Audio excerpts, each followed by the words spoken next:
경주에서 에이펙 회담이 있었죠. 아주 보도만 들으면 참 좋은 결과가 있었던 것 같습니다. 요즘 같아서는 이런 생각이 참 많이 드는 것 같아요. 대한민국에서 태어나길 참 잘했다. 대한민국에서 살아가길 참 잘했다. 그런 생각이 드는 것 같아요. 네, 잠시 끊고 가겠습니다.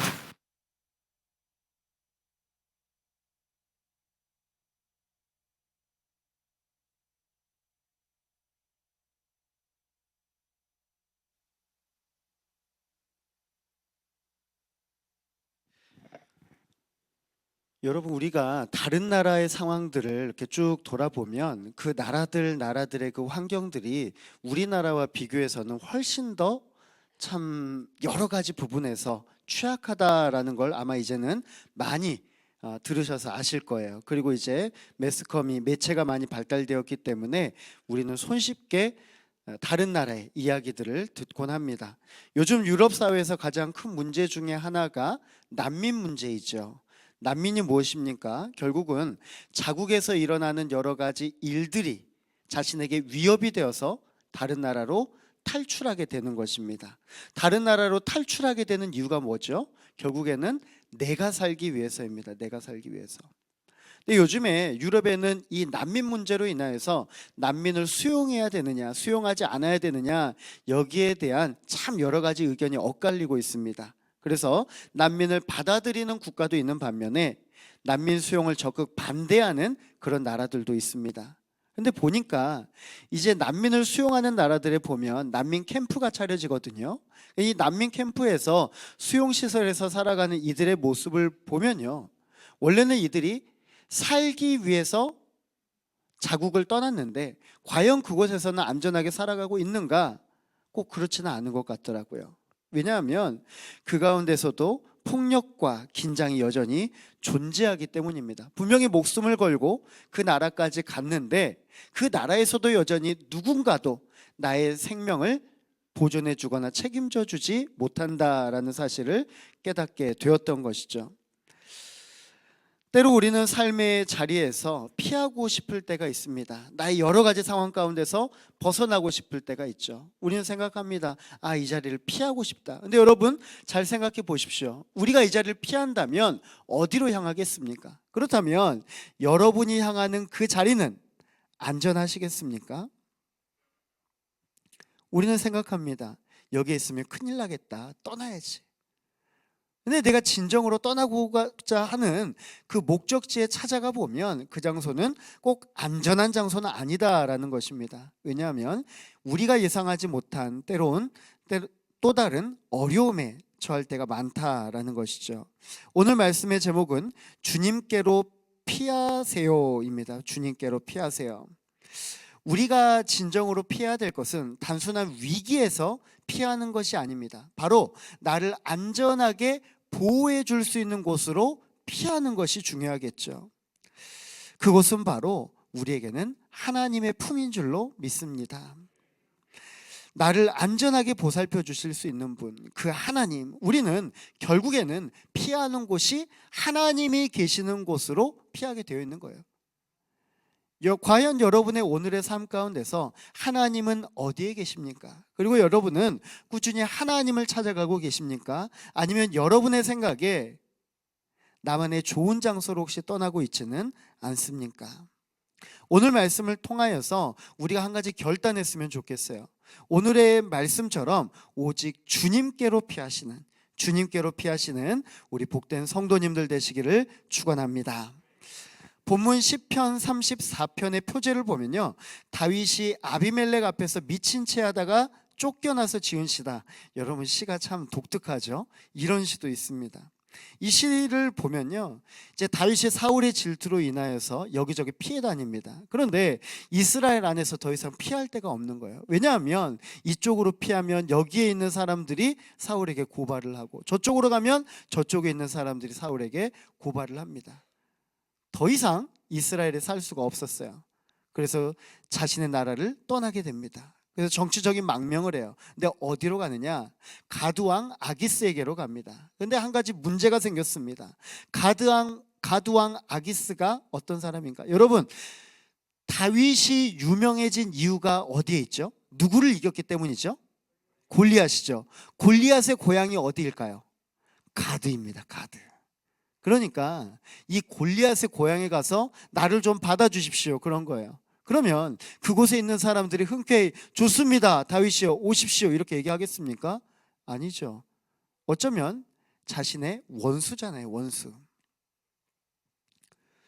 다윗이 가드왕 아기스에게 피한 이유는 자신이 살기 위해서였습니다. 그런데 하필 목숨을 구걸하러 간 곳이 자신이 죽인 골리앗의 고향이었다라는 것입니다. 가드왕 아기스의 신하들이 단번에 이 다윗이 누구인지 알아챕니다. 그러면서 뭐라고 하느냐, 성경에 보면 이 사람은 그 땅의 왕 다윗이 아니냐, 이 사람은 그 땅의 왕 다윗이 아니냐. 그런데 여러분, 실제로 보면 다윗은 그 나라의 왕이 아니었죠. 사울이 그 나라의 왕이었습니다. 그런데 가드왕 아기스의 신하들은 모두가 다 다윗을 왕으로 이야기를 합니다. 왜 그럴까요? 그만큼 실제적인 위치, 그러니까 이스라엘 백성들에게서 많은 사랑을 받고 있는 존재가 다윗이라는 것을 알고 있었기 때문입니다. 다윗은 자신의 생명을 위해서 그 앞에서 미친 채를 하기 시작을 합니다. 왜냐하면 가드왕 아기스를 보니까 가만두지 않을 것 같은 거예요. 사무엘상 21장 13절입니다. 그들 앞에서 그의 행동을 변하여 미친 채 하고 대문짝에 그적거리며 침을 수염에 흘리매. 여러분, 이거 한번 따라해 보세요. 따라해 보세요. 이게 가능한가? 여러분, 제가 이거 이미지를 그려보면서 한번 따라해 보려고 했거든요. 안 돼요, 안 돼요. 얼마나 노력한 거예요, 미친 채 하려고. 다윗이요. 여러분, 멀쩡한 정신이에요. 얼마나 뛰어난 사람입니까? 그런데 살기 위해서 그 앞에서 미친 채 하고 있는 거예요. 이 결과로 인하여서 아기스는 다윗을 내쫓아 버립니다. 죽이지 않고 내쫓아요. 그래서 다윗이 향한 곳이 어디였냐? 바로 아둘람굴입니다. 여러분, 우리 아둘람굴 잘 알잖아요. 피난처, 피난처. 다윗은 이곳에서 감사와 찬양을 하나님 앞에 올려드립니다. 바로 시편 34편의 배경이 이와 같습니다.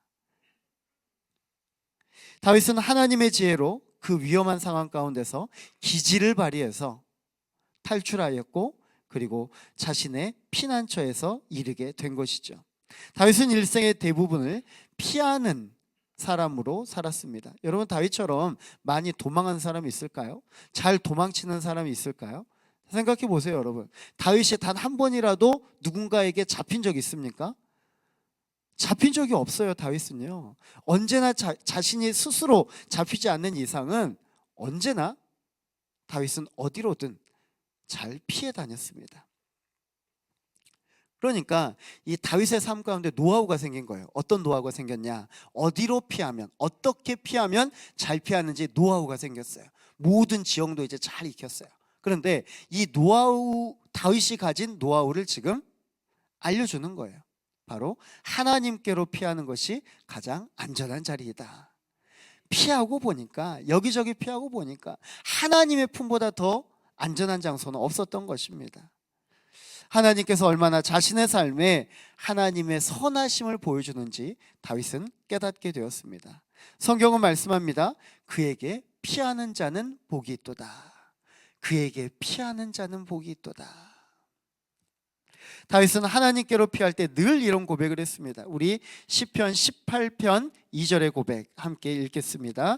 여호와는 나의 반석이시요 나의 요새이시요 나를 건지시는 이시요 나의 하나님이시요 내가 그 안에 피할 나의 바위시요 나의 방패시요 나의 구원의 뿌리시요 나의 산성이시로다. 아멘. 다윗은 여러 번 이와 같은 고백을 하였습니다. 다윗은요, 여기저기 도망치면서 하나님 앞에 나아갔을 때 이러한 안정감을 누리게 된 것입니다. 다윗의 인생에서 중요한 것은 잘 피하는 것이었습니다. 그런데 이 피한다라는 계명이 그냥 도망간다라는 해석으로 그렇게 이야기되지는 않습니다. 오늘 말씀을 통해 나눌 피하는 것은 결국 도망하는 것으로 끝나는 것이 아니라 우리의 믿음의 방향을 주님께로 돌리는 것을 의미합니다. 믿음의 방향을 주님께로 돌리는 것, 아무데로 도망가는 것이 아니라 믿음의 방향성을 주님께로 두는 것이다. 시편 46편 1절은 말씀합니다.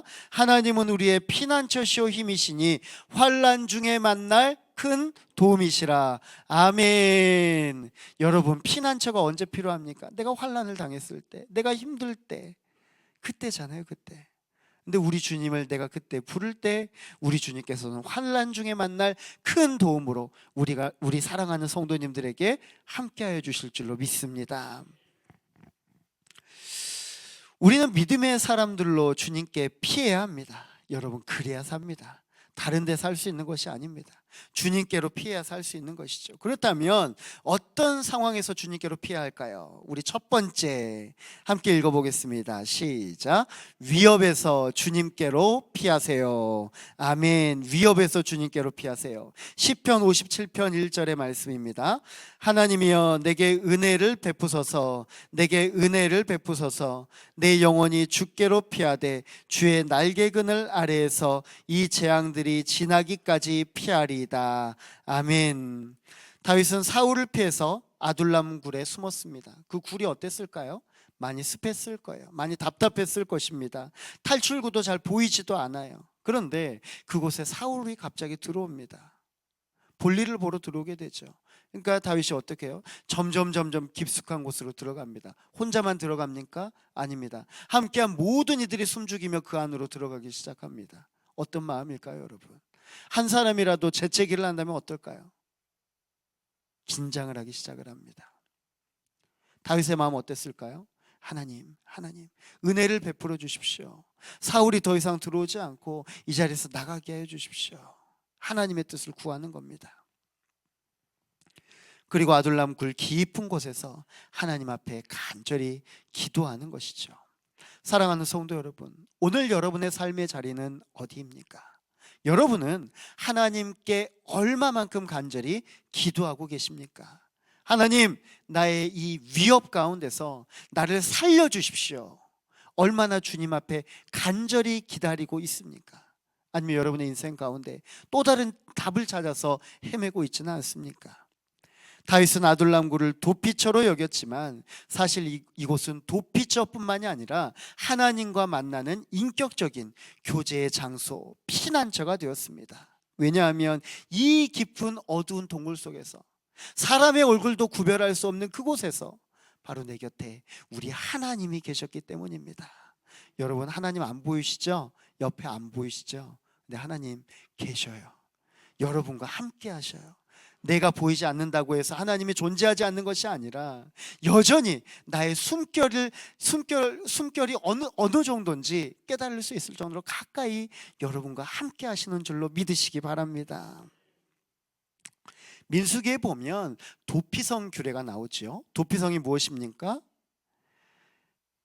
도피성은 실수로 살인한 자가 자신의 생명을 보존하기 위해서 하나님께서 약속한 장소, 거기에 머무르는 것을 뜻합니다. 그곳에 달려가면 살 수 있습니다. 언제까지요? 재판받을 때까지. 도피성은 단순한 피난처가 아니었습니다. 하나님께서 예비하신 은혜의 장소였습니다.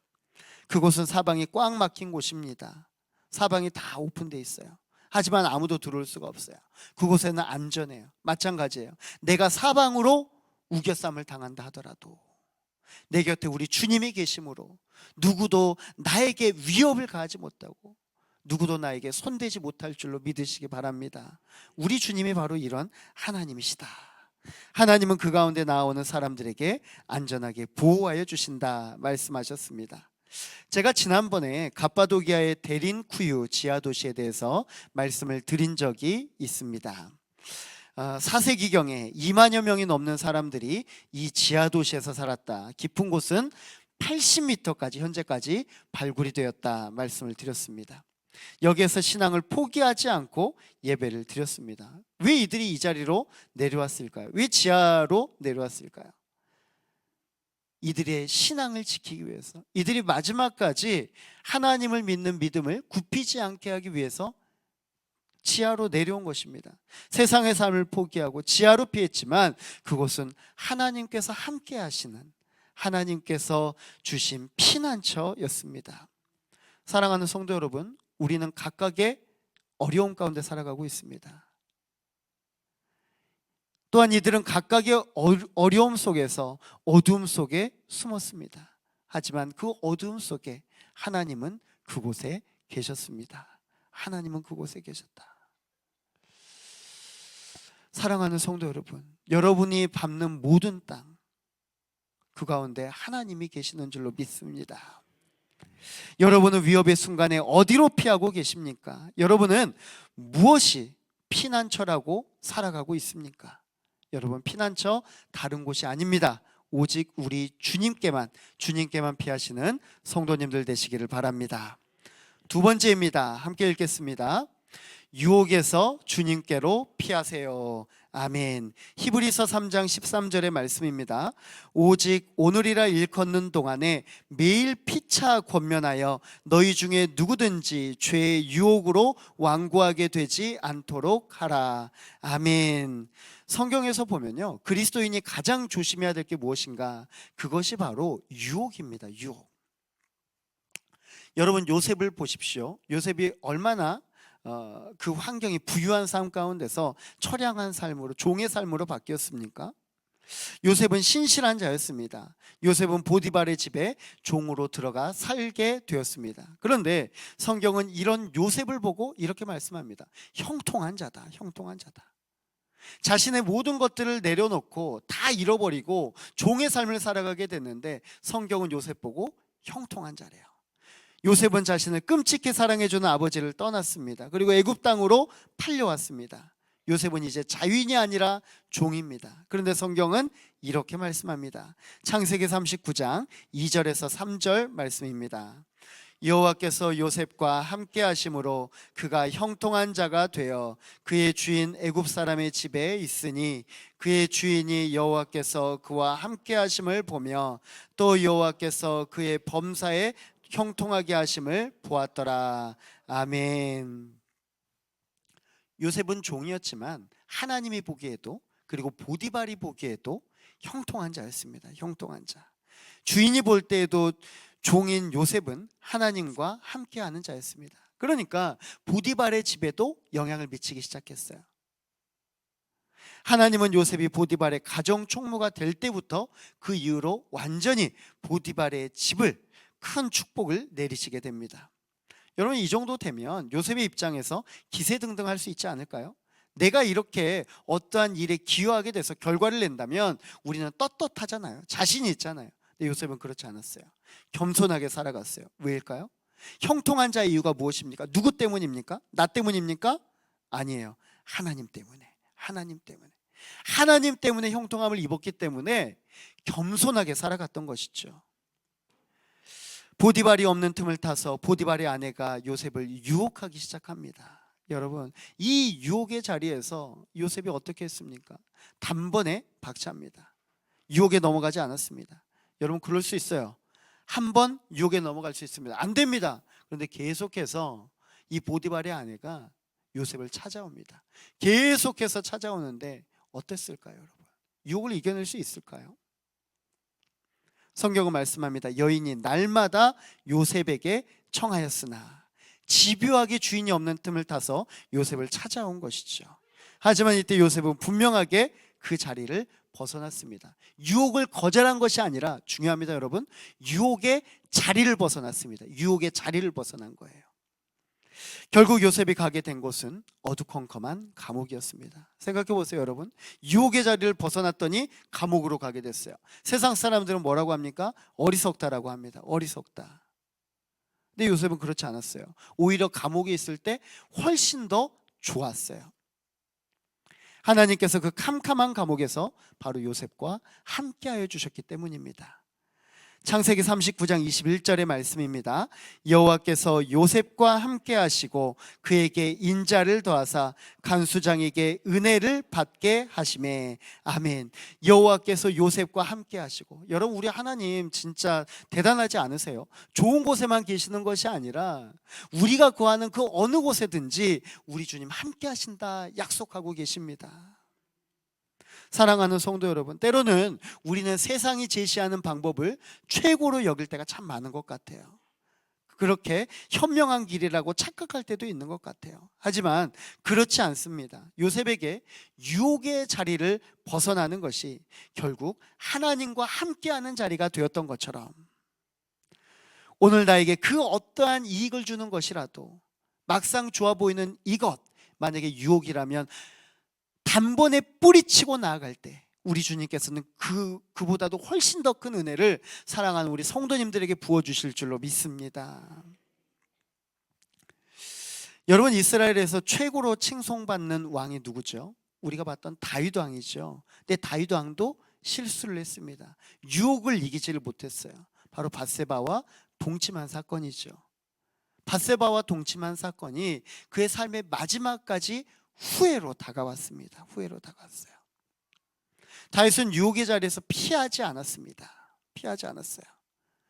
계속해서 옥상 꼭대기에서 밧세바를 바라보고 있었어요. 여러분, 우리의 삶의 현장에서는요, 죄악된 것이 너무나 많습니다. 그렇기 때문에 여러분이 피해야 될 상황들이 너무나 많아요. 여러분, 나에게 위협을 줘서만 피하는 것이 아닙니다. 나에게 유혹을 주기 때문에 그 자리를 피해야 되는 거예요. 여러분, 잘 살펴보세요. 과연 나에게 유혹의 자리는 과연 어디인가? 그리스에 보면요, 메테오라 수도원이라는 곳이 있습니다. 메테오라 수도원. 여러분, 대단하죠. 수도원이 어디에 있어요? 산꼭대기에 있어요. 근데 그냥 산꼭대기인가요? 아니에요. 각각의 절벽이 있어요. 절벽이. 여러분, 이것이 초창기에는요, 많게는 한 24곳 정도 있었대요. 이런 곳에. 대단하지 않습니까? 이 꼭대기까지 어떻게 올라갑니까? 그런데 이곳에서 사람들이 살았어요. 그냥 사람들이 산 것이 아니에요. 이곳에는 수도자들이 살았습니다. 수도자들. 이곳의 이름은 메테오라라고 하는데요, 그리스 중부 테살리아 지역에 있는 곳입니다. 이 그리스어로 보면 이 메테오라가 무엇이냐면 하늘에 떠 있는, 그리고 공중에 매달린, 이런 뜻을 가지고 있습니다. 진짜 사진만 봐도 그렇죠. 이곳의 수도원들이 세워진 시기는 약 11세기 경부터 이제 시작되기 시작하였습니다. 그런데 이후로 이제 14세기 정도 되어서 사람들에게 알려지기 시작하면서 이곳에 많은 사람들이 세상을 벗어나서 바위 기둥과 바위 틈새를 깎고 그 자리에서 거주하기를 시작합니다. 그리고 수도승들이 몰리기 시작하자 14세기 무렵부터는 많은 이들이 본격적으로 이 지역에 가서 수도 생활을 하게 됩니다. 메테오라의 바둥 기둥들은요, 높게는 한 수백 미터 정도 된다라고 해요. 수백 미터. 근데 그 높은 곳을 올라간 거예요. 올라가서 거기에서 예배 드리는 것입니다. 이들은 외부와 단절되어서 생활하였습니다. 왜 외부와 단절돼서 생활했을까요? 보니까 세상에 있으면 죄 지을 것 같거든요. 유혹거리가 너무나 많거든요. 이 유혹을 벗어나고 싶어 갖고 이것들이 아예 없는, 세상에 아예 없는 산꼭대기로 올라가게 된 것입니다. 이것은 단순히 세상과의 단절 위에 이곳에 거주한 것이 아닙니다. 영적으로 보았을 때 이곳은 땅과 하늘 사이에 위치하는 것입니다. 땅을 멀리하고 하늘을 가까이 하는 거예요. 땅을 멀리하고 하늘을 가까이 하는 거예요. 여러분, 우리가 영적으로 이런 자세를 가지고 있어야 됩니다. 내가 세상 가운데 너무 몰두하지 않고 내가 여전히 하나님께 시선을 두고 오늘을 살아가는 것, 그것이 바로 오늘 이 자리에 계신 무학교의 성도님들 한 분 한 분에게 결단이 되시기를 바랍니다. 세상은 많은 유혹으로 우리에게 다가옵니다. 그때마다 우리는 과연 단호하게 이 유혹을 뿌리칠 수 있습니까? 사랑하는 성도 여러분, 우리가 피해야 할 것은 세상이 아니라 바로 하나님께로 멀어지는 것, 이걸 두려워해야 되는 거예요. 여러분의 삶에서 언제나 하나님께로 피할 수 있는 이런 믿음의 결단이 유혹의 순간순간마다 단호하게 일어나시기를 간절히 축원합니다. 세 번째입니다. 우리 함께 읽겠습니다. 절망에서 주님께로 피하세요. 아멘. 여러분, 첫 번째 뭐에서 피하라고 그랬습니까? 위협에서 피하십시오. 두 번째는 유혹에서, 세 번째는 절망에서 피하십시오. 시편 23편 4절의 말씀입니다. 내가 사망의 음침한 골짜기로 다닐지라도 해를 두려워하지 않을 것은 주께서 나와 함께 하심이라. 주의 지팡이와 막대기가 나를 안위하시나이다. 아멘. 여러분, 시편 23편을 보면요, 우리의 인생의 처음과 마지막까지 모든 것들을 다 담고 있는 것 같아요. 인생의 생사화복이 다 담겨 있는 것이 바로 시편 23편. 맞아요. 시편 23편은 다윗이 말년에 쓴 시입니다. 말년에서 자신의 인생의 초창기부터 지금까지 쭉 돌이켜보니 그 가운데 우리 주님께서 어떻게 역사하셨는지를 자세하게 기록한 책이 바로 시편 23편이에요. 그래서 여러분, 그렇지 않으세요? 시편 23편 묵상하잖아요. 되게 묵상이 깊어져요. 단어 하나하나가 주는 의미가 너무나 깊기 때문에 그래요. 다윗은 이제 왕이 되었습니다. 목동이었던 이전의 삶에서 이제는 그 목동의 삶이 기억나지 않을 정도로 한 나라의 왕이 되었습니다. 그가 걷고 그가 보는 것들을 한번 상상해 보십시오. 금으로 돼 있는, 주변을 다니다 보면 대리석으로 아름답게 돼 있는 백향목 궁에 다, 얼마나 자신에게 취할 수 있는 환경이에요. 그런데 다윗이 이런 환경에서 주님을 바라보고 있는 거예요. 갑자기 이렇게 생각하는 것입니다. 어떻게 내가 이 자리에 있을 수 있었지? 어떻게 내가 지금 이 길을 걸어갈 수가 있지? 나는 분명히 쫓김당하고 있었는데, 나는 분명히 죽을 뻔한 위기가 너무나 많았는데, 그때마다 자신의 생명이 보호받은 거예요. 누가 보호하셨습니까? 우리 주님께서 보호해 주신 거예요. 주님께서. 본문에서 다윗은 사망의 음침한 골짜기다라고 표현을 합니다. 사망의 음침한 골짜기. 그렇죠, 여러분? 우리도 나름대로의 인생에 사망의 음침한 골짜기가 있습니다. 그곳을 지나갈 때가 있어요. 인생은 인생의 어두웠던 삶의 자리, 이것은 어린 시절 목동이었던 다윗이 수많은 전쟁과 도피, 배신을 겪었던 이제 한 나라의 왕으로 서기까지의 그 모든 과정을 담고 있는 거예요. 그런 다윗의 고백이 하나님을 향한 원망이 아니라 내가 사망의 음침한 골짜기로 다닐지라도, 이게 중요합니다. 그럴지라도 그리 아니하실지라도, 이것이 우리의 신앙의 고백이 되어야 된다는 겁니다. 여러분, 우리는 하나님 앞에 원망합니다. 하나님, 왜 나를 사망의 음침한 골짜기로 걷게 하십니까? 이것이 우리의 원망의 조건이에요. 근데 다윗은 어떤 고백이에요? 내가 사망의 음침한 골짜기를 다닐지라도 해를 두려워하지 않을 것은 주께서 나와 함께 하심이라. 여러분, 다윗이 그 어둡고 황폐한 길을 지날 때 절망하지 않았던 것은 바로 자신이 가장 힘든 가운데서도 여전히 주께서 나와 함께 하심이라. 주의 지팡이와 막대기가 나를 안위하시나이다. 그냥 함께 하시는 것뿐만이 아니라요, 주의 지팡이가 막대기가, 이게 뭐예요? 하나님께서 나를 어떻게든 보호하시려고 애쓰시려고 나에게 최선의 삶으로 다가와 주시는 것입니다. 우리는 때로 내가 목자인 줄로 착각합니다. 근데 여러분, 우리 목자 맞습니까? 아니에요. 한번 우리 옆 사람 보고 얘기해 보겠습니다. 우리는 양입니다. 우리는 양입니다. 여러분, 우리 목자인 척하면 안 돼요. 우리는 양이에요, 양. 내가 목자인 척하면 그때부터 착각하게 돼요. 내가 누구를 이끌어야 된다라고 생각을 하게 돼요. 그런데 우리가 양이라고 생각하면요, 달라져요. 양이라면 목자를 바라보게 되죠. 나의 목자가 누구신가? 목자 대신 예수 그리스도. 그럼 더 이상 내가 앞서 나가려고 하는 것이 아니라 우리 목자 대신 예수 그리스도가 어디에 계신지 그걸 바라보게 되는 거예요. 얼마나 귀합니까? 주의 지팡이와 막대기가 자신을 인도했다, 다윗은 고백합니다. 이것이 무슨 뜻입니까? 내가 목자처럼 행동하지 않고 양처럼 행동하였더니, 내가 왕이었을 때조차 내가 목자처럼 행동하지 않고 양처럼 행동하였더니 우리 주님께서 나의 삶을 이끌어 주셨다. 여러분, 내가 목자인 척 하잖아요. 우리 주님 안 이끌어 주세요. 내가 양인 척 하잖아요. 그럼 우리 주님께서 여러분의 삶을 가뿐하게 인도하여 주실 줄로 믿습니다. 시편 142편 3절입니다. 내 영이 내 속에서 상할 때에도 주께서 내 길을 아셨나이다. 아멘, 아멘. 내 영이 내 속에서 상할 때에도 주께서 내 길을 아셨나이다. 내 길을 아셨나이다. 예수 그리스도를 믿음으로 사망의 골짜기를 피해갈 수 있는 방법을 우리 주님께서 주시는 것이 아니에요. 어떻게 하면 사망의 음침한 골짜기를 피할 수 있느냐, 그 방법 알려주시는 분이 하나님이 아니시라 사망의 골짜기를 우리가 지나칠 때에도 우리 주님께서 나와 함께 해주셔서 나를 보호하여 주시겠다 약속하여 주시는 줄로 믿습니다. 여러분, 그분이 바로 우리 하나님이셔요.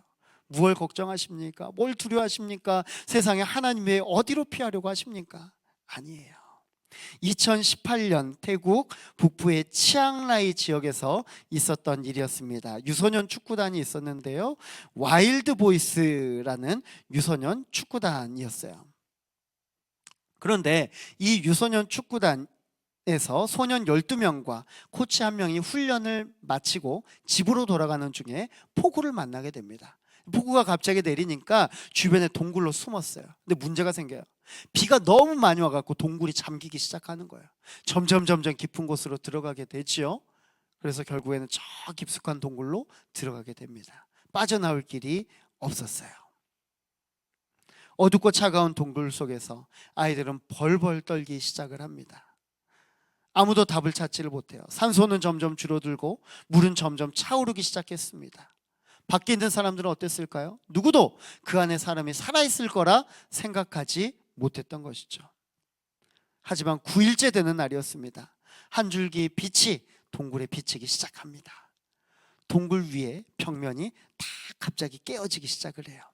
거기에 영국 구조대 잠수부들이 어둠 속을 뚫고 들어와서 괜찮니? 모두 살아있니? 이렇게 외칩니다. 결국 전 세계에서 동원된 많은 이들의 도움으로 13명이 전원 생존하였습니다. 동굴에 들어간 지 17일째 되는 날이었습니다. 당시 현지 신문의 헤드라인은 실제로 이렇게 실렸습니다. 구원은 위에서 내려왔다. 구원은 위에서 내려왔다. 사랑하는 성도 여러분, 우리의 구원은 어디에 있습니까? 우리의 구원은 하나님께로부터인 줄로 믿습니다. 하나님께로부터 나온 구원이 우리에게 있는데 무엇을 절망하십니까? 무엇을 두려워하십니까? 뭘 염려하십니까? 사랑하는 성도 여러분, 우리는 이 위기를, 여러분의 삶의 역경을 반드시 이겨낼 수 있을 줄로 믿습니다. 우리의 구원은 하나님께로부터 난다. 주님께로 피하면 그곳이 하나님의 날개 그늘이고, 주님께로 피하면 그곳이 하나님의 생명싸개이고, 주님께로 피하면 그곳이 하나님의 여러분을 향한 따스한 품이 될 줄로 믿습니다. 우리의 인생에서 낙심은 자신을 바라볼 때 생깁니다. 하지만 소망은 하나님을 바라볼 때 생깁니다. 여러분 지금 낙심하십니까? 아니면 소망을 가지고 계십니까? 하나님을 바라보십시오. 여러분 가운데 소망이 생길 줄로 믿습니다. 사랑하는 성도 여러분, 오늘 주님께로 피하세요 라는 말씀으로 함께 나누었습니다. 세 가지가 있었죠. 위협에서 주님을 피하십시오. 유혹에서 주님을 피하십시오. 절망에서 주님을 피하십시오. 사랑하는 성도 여러분, 우리 주님께로 피해서 모두가 하나님의 축복받는 자녀로, 하나님의 생명싸개 아래서 보호받는 복된 자녀 되시기를 간절히 축원합니다. 하나님 아버지 감사합니다.